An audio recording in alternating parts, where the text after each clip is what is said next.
Ребята, всем привет! Спасибо, что заглянули на мой канал.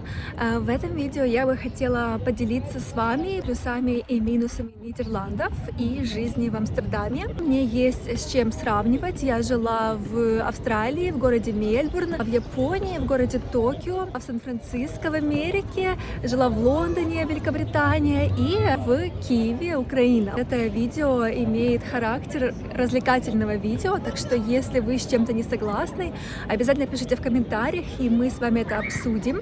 Я не претендую на истину в первой инстанции, это просто мои мысли, которыми я бы хотела с вами поделиться. Итак, поехали!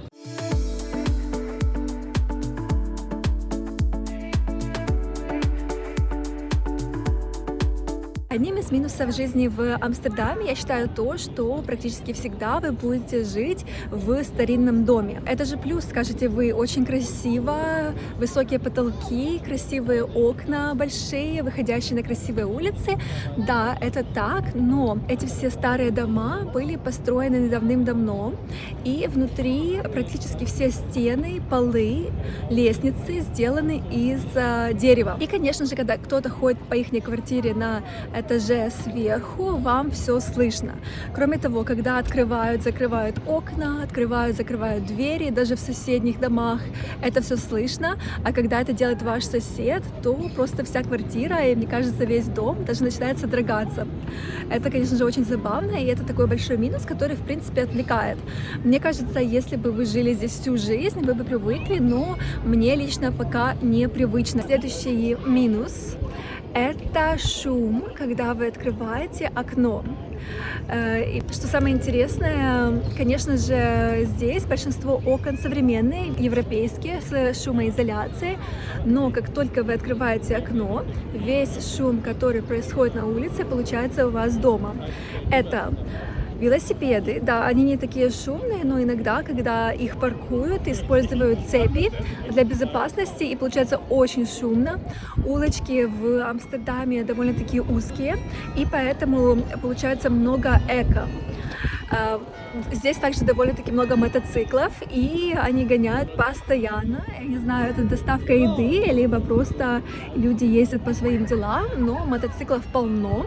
И, конечно же, машина, когда проезжает по вашей улице, сразу же у вас и шум, и пыль, в общем, все слышно. Еще один минус — это то, что в домах Амстердама нет кондиционеров. Вы спросите, как они справляются. В общем-то, это сложно. Есть специальная система полуцентрального отопления, то есть зимой вы включаете, и батареи греют довольно-таки тепло. Но вот что касается лета, очень жарко, когда на улице плюс 25, в квартире становится нереально просто жарко и душно. Кондиционеров нету, потому что старинные дома, и запрещено, видимо, рушить стены и ставить кондиционеры. Конечно же, некоторые используют переносные кондиционеры, да, но это довольно-таки не во всех квартирах. Еще один минус, услышав о котором вы, наверное, немного удивитесь, это то, что местные не снимают обувь, когда приходят в дом. Поначалу это может очень удивлять, но говорят, что это пошло от того, что, в принципе, на улицах было довольно-таки чисто, и поэтому, в общем-то, они привыкли не снимать обувь. Здесь, конечно же, воруют велосипеды. Иногда велосипеды очень дешевые, и, в принципе, не проблема здесь купить себе нормальный велосипед, но чтобы велосипед не украли, нужно купить хорошую систему безопасности, цепи, в общем, все профессиональное, и даже в этом случае ваш велосипед могут украсть. А если вы припаркуете свой велосипед без цепей, то можете с ним попрощаться. Минус как для пешехода. Здесь велосипедисты — это просто цари и боги. Они не будут для вас останавливаться. Если вы переходите дорогу, нужно вам смотреть по сторонам, потому что велосипедисты, они ездят очень быстро. Вам всегда нужно быть осторожным, быть начеку и смотреть по сторонам. Если вы переходите улицу, переулок, очень часто можно увидеть туристов, которые начинают фотографировать виды вокруг и архитектуру, мосты, каналы, стоя на велодорожке, и они совсем не замечают, что они стоят на велодорожке. В общем, это смотрится довольно-таки забавно, и все местные, конечно же, злятся. В общем, велосипедист здесь царь и бог, и как пешеходу здесь нужно быть быть очень осторожным. Я не очень уверенно езжу на велосипеде, и, если честно, я пока даже здесь не брала в аренду велосипед и не ездила, потому что нужно быть довольно-таки уверенным велосипедистом, чтобы ездить по Амстердаму вместе с местными. Один из минусов, про который, мне кажется, тоже можно еще рассказать, это является прямолинейность местных. Конечно же, вы можете записать это в плюсы, но мне кажется, иногда прямолинейность прям зашкаливает, не нужно говорить прям обо всем сразу, можно что-то, в общем-то, удержать и не сказать. Но местные говорят все в лоб, прямолинейно, если им что-то не нравится, в общем, они всегда выскажут вам свою прямую точку зрения. Теперь хочу рассказать о плюсах жизни в Нидерландах. Инфраструктура транспорта очень хорошо развита. Здесь множество поездов, которые курсируют очень часто, и можно добраться в любой город Нидерландов, в принципе, без проблем. Очень много поездов в день. Они довольно-таки чистые, быстрые, не дешевые, к сожалению, но, мне кажется, комфорт и такая классная инфраструктура, она того стоит. И система транспорта в целом. В общем-то, если вы ездите на велосипеде, то везде есть велодорожки, везде можно будет проехать. Если велодорожка закончится, будут обязательно знаки, как куда дальше проехать. Кроме того, в общем, транспорт работает по часам. Еще один плюс жизни здесь — это то, что местные очень доброжелательные и приветливые. Прекрасной чертой местных является их менталитет и толерантность. Они очень открыты к новым людям, к иностранцам. Они очень доброжелательны. В общем, всегда можно попросить о помощи, спросить что-то. Все разговаривают на английском идеально. Кстати, говорят, что здесь в Нидерландах и уровень английского языка, как второго языка, практически как родной. Они говорят на нем просто идеально и всегда могут перестроиться без проблем и с вами поговорить. Еще один большой плюс — это безопасность в целом. Здесь довольно-таки безопасно, нет такого прямо опасения, как в некоторых других европейских столицах, что вас могут ограбить, либо у вас могут украсть сумку. В принципе, здесь такого нет. Еще одним плюсом, я считаю, является общественные пространства. Например, я сейчас нахожусь на Museum Plain, это большая музейная площадь. Здесь множество места для того, чтобы люди просто отдыхали, сидели на полянке, отдыхали с друзьями.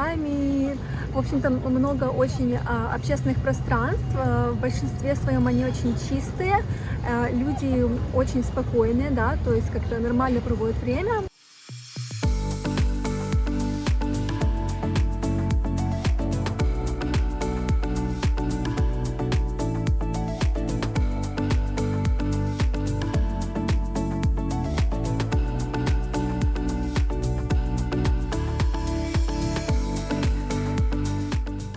Ребята, пока я монтировала для вас влог, вспомнила еще пару очень интересных плюсов о жизни здесь. Первый из них — это то, что питьевая вода бесплатная и доступна для каждого. Я имею в виду то, что воду из-под крана можно пить, она довольно-таки вкусная. В общем-то, вам не нужно тратиться на постоянные покупки питьевой воды, походы в супермаркет, не нужно найти никакой колонки, где можно набирать воду.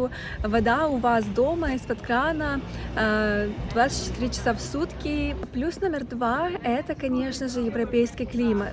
Не знаю, как для вас, но лично я выросла в европейском климате, и для меня это очень важно. Конечно же, с глобальным потеплением здесь может быть довольно-таки жарко и проблематично, да, когда у вас в квартире нету кондиционера, но все же основная погода летом — это плюс 22, плюс 25, и, конечно же, смена сезонов. Мне кажется, очень классная, потому что можно иметь разнообразную одежду, и когда приходит новый сезон, обновить свой гардероб, в общем, порадоваться даже холоду.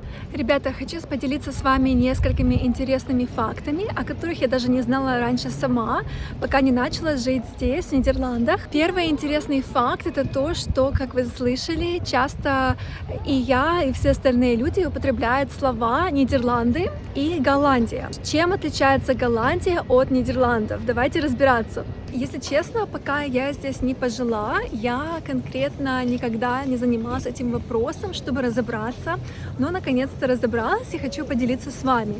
Голландия — это регион в Нидерландах, исторический регион, и он делится на Северную и Южную Голландию. Как раз-таки в Северной Голландии находится Амстердам, а Амстердам — это столица, и, естественно, часто, в общем-то, и сыр, и людей, и язык называют голландским, потому что все привязано к столице, к Амстердаму. Нидерланды — это название самой страны, которая выходит за пределы Голландии и намного больше, конечно же. Следующий интересный факт — это название страны Нидерланды. Оно происходит от двух слов, которые с голландского означают «низкая земля». Нидерланды всегда были низкой почвой по сравнению с другими странами Европы. Большинство Нидерландов, большинство земли находится ниже уровня моря, в том числе и Амстердам.